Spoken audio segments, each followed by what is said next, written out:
सभी साथियों को नमस्कार। साथियों, आज हम बात कर रहे हैं ममता कालिया जी के जो उपन्यास है दौड़, जिसका प्रकाशन 2000 ईस्वी में हुआ था, उसके बारे में बात करेंगे। और दौड़ जो उपन्यास है बहुत ही महत्वपूर्ण उपन्यास है ममता कालिया जी का। तो चलिए शुरू करते हैं इसको।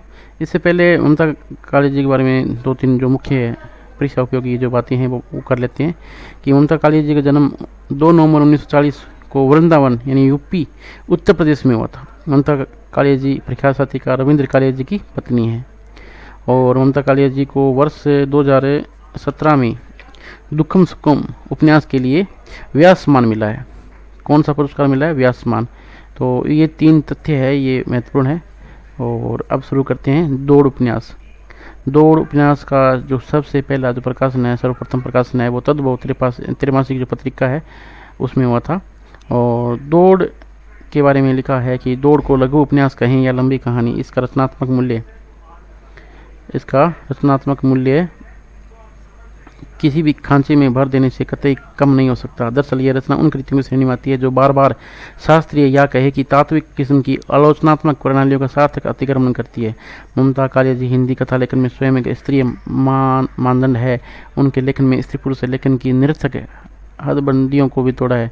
हिंदी के कथा साहित्य के पाठक इनके लेखन को बड़ी उम्मीद से देखते हैं। यही कारण है कि कथा जगत की इस बड़ी लेखिका की रचनाएं सस्ती, तात्कालिक पढ़ते ही नष्ट हो जाने वाली हंगामा खेज लोकप्रियता की बजाय पाठक को ऐसी रचना संसार से अवगत कराती है जिसका निवासी स्वयं पाठक भी है। इसलिए उनकी रचनाओं में बांध कर रखने वाला वह गुण मौजूद है जिससे उत्कृष्ट स्त्रीयता के साथ उपस्थित कर पाना बड़ी लेखकीय साधना का काम है। दौड़ आज के उस मनुष्य की कहानी है जो बाजार के दबाव में उनके परोक्ष अपरोक्ष मार्ग, तनाव, आक्रमण, निर्मलता तथा अन्य दौड़ में नष्ट होते मनुष्य के आसन खतरे में पड़े मनुष्य को उजागर करती है।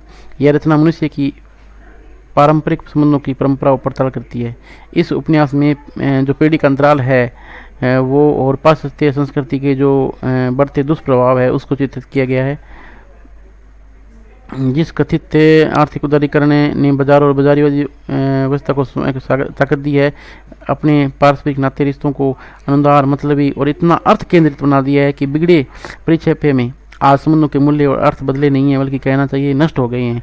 यानी समस्त है वो आर्थिक युग हो गया है। और जो इस उपन्यास में जो मुख्य बात यही है कि जो जो पात्र है राकेश और रेखा, ये पति पत्नी है और इनकी 2 बेटे हैं, सघन और पवन।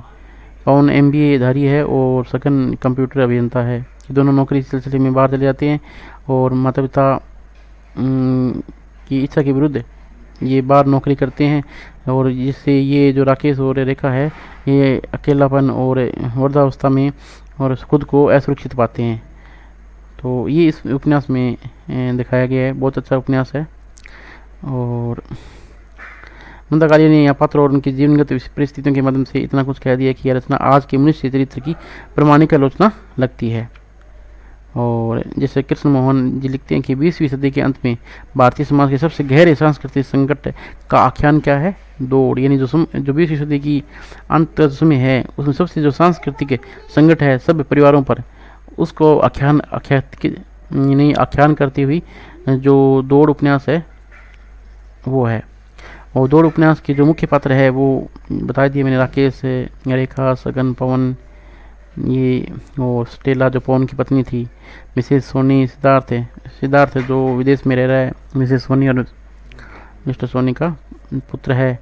और जब मिस्टर सोनी की जब हार्ट अटैक से मृत्यु रहती है तो दाह संस्कार के लिए वो खुद को यहाँ भारत आने में असमर्थ पाता है और कहता है कि आप और किसी से बेटा बना के किसी से उनका संस्कार करवा लो। तो ये सारी चीज़ें आर्थिक जगत में जो उदारीकरण है, बाजारीकरण है, उसका प्रभाव है, पाश्चात्य संस्कृति का प्रभाव है। इसके अलावा और उनके जो मित्र हैं पवन की, अभिषेक, राजुल जो अभिषेक की पत्नी है, और अनुपम है, स्वामी कृष्णानंद जी है जिन्होंने सरल मार्ग पहले एक कंपनी के प्रबंध मैनेजर थे, फिर उन्होंने एक आश्रम की स्थापित कर लिया है और सरल मार्ग मिशन उसका नाम है। इसके अलावा और पात्र हैं, शरद है, दीपेंद्र है, शिल्पा काबरा, ये पवन के जो जो मित्र है, चित्रेश है, रोजविंदर। तो ये सब पात्र इस दौड़ उपन्यास में स्थित है। और अच्छी लेखन शक्ति से ममता कालिया जी ने इस उपन्यास को एक स्तरीय रचना बना दिया है। धन्यवाद साथियों।